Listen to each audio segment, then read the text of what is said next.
साचे दरबार की जय।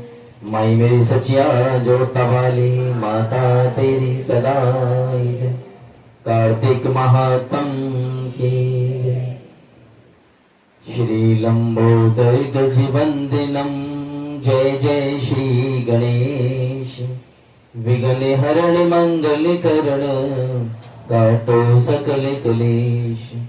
काटो सकल क्लेश प्रथम मैं तुम्हें मनाऊं। पान फूल में स्नान सभी समान चढ़ाऊं। दो विद्या का दान ज्ञान अज्ञान कहाऊं। रखना मेरा मान चरणों में माथ में नवाऊं। स्वर की दाता सरस्वती धरो तुम्हारा ध्यान। चारिणी ब्रह्माणी करो मुझे आज प्रदान। गुरु गोविंद की कही चरण नवाऊं चरणों माथ। दीनहीन जन जान के राखो शीस पे हाथ। बोल साचे दरबार की जय। कल हमने कार्तिक महात्म का 11वां अध्याय स्मरण किया था, जिसके अंदर बताया कि किस प्रकार से तुलसी में से जग से एक पिशाचनी थी, उसका भी कल्याण हो गया। तो तुलसी की महात्म के बारे में कल हमने स्मरण किया। 12वां अध्याय स्मरण करते हुए आज 13वां अध्याय स्मरण करेंगे। कल 12वां किया था। इस प्रकार नारद मुनि से कथा सुनने के बाद राजा पृथु ने हाथ जोड़कर कहा, हे महाराज, अब भगवान की पूजा का महात्म सुनाने की कृपा कीजिए। तब नारद जी बोले, हे राजा पृथु, जो हंसी में भी भगवान का भजन करता है वह परम पद को प्राप्त होता है। जो श्रद्धा युक्त होकर भगवान का भजन करता है उसके तो महात्म का वर्णन भी नहीं किया जा सकता। इस संबंध में मैं एक अति प्राचीन इतिहास सुनाता हूँ, ध्यान पूर्वक सुनना।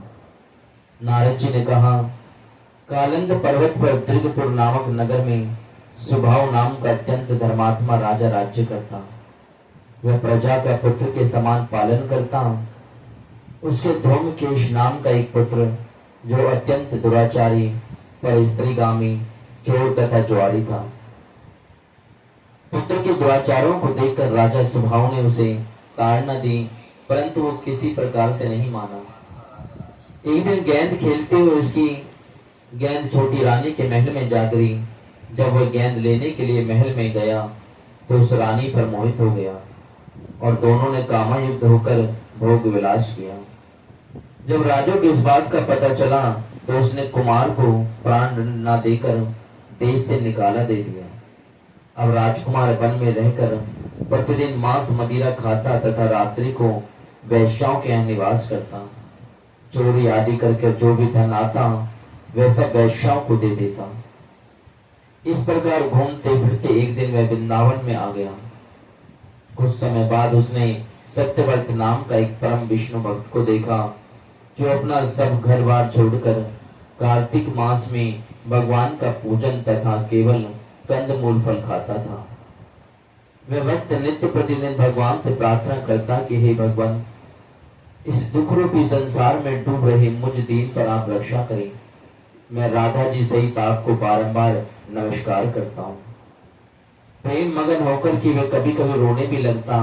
धूमकेश ने उस भक्त की जब ये क्रिया देखी तो रात्रि को वैश्याओं के घर आकर मिट्टी की मूर्ति बनाकर वैसे सब कृत्य किया और अंत में स्तुति आदि करके वैश्या के घर में ही सो गया। देवयोग से राजा के दूत भी उसी समय वहां पर आ गए और उनके हाथ से धूमकेश मारा गया। तब यमदूत उसको महापापी समझकर मारते हुए पकड़कर यमराज के पास ले गए। धूमकेश को देखते ही यमराज अपने सिंहासन से खड़े हो गए और पाद अर्घ आदि देकर उसका सत्कार किया। फिर अपने दूतों को फटकारते हुए कहा कि तुमको धिक्कार है, जब हमने ये आज्ञा दी है कि विष्णु भक्तों को यहाँ मत लाया करो, तो तुम धूमकेश को यहाँ पर क्यों लाए हो।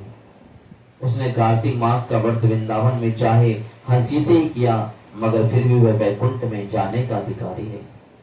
तत्पश्चात यमराज धूमकेश से बोले, भगवान की भक्ति 9 प्रकार की है। उनकी कथा सुनने से राजा परीक्षित, कीर्तन से सुखदेव, स्मरण से प्रहलाद, चरणों की सेवा से मां लक्ष्मी, पूजा से पृथु, वंदना से क्रूर जी तथा दास भाग से सुग्रीव जी, मित्र भाव से अर्जुन तथा आत्म निवेदन से राजा बलि जिस प्रकार परम पद को प्राप्त हुए हैं, उसी प्रकार चाहे हंसी से ही तुमने भगवान की पूजा की, मगर फिर भी तुम स्वर्ग के अधिकारी हो। यद्यपि अंध समय से पूर्व किए गए अपने कर्मानुसार तुम नरक के अधिकारी थे, तदपि अब निश्चय ही तुम्हें वैकुंठ प्राप्त होगा। कार्तिक मास में की गई भगवान की पूजा निरर्थक नहीं जाती। जहाँ पर भगवान शालिग्राम है, वहां पर ही गंडवी नदी तथा अन्य तीर्थ है। तब धूमकेश राजा से पूछने लगा, भगवान सब नदियों को छोड़कर गंडवी को कैसे प्राप्त हुई? यमराज ने कहा कि किसी समय वेदिसरा नामक ऋषि सब लोगों की हित कामना से गंगा जी के तट पर तपस्या कर रहे थे। उनके इस घोर तप से भयभीत होकर इंद्र ने ऋषि की तपस्या भंग करने के लिए मंजू गोसा नाम की अप्सरा को भेजा।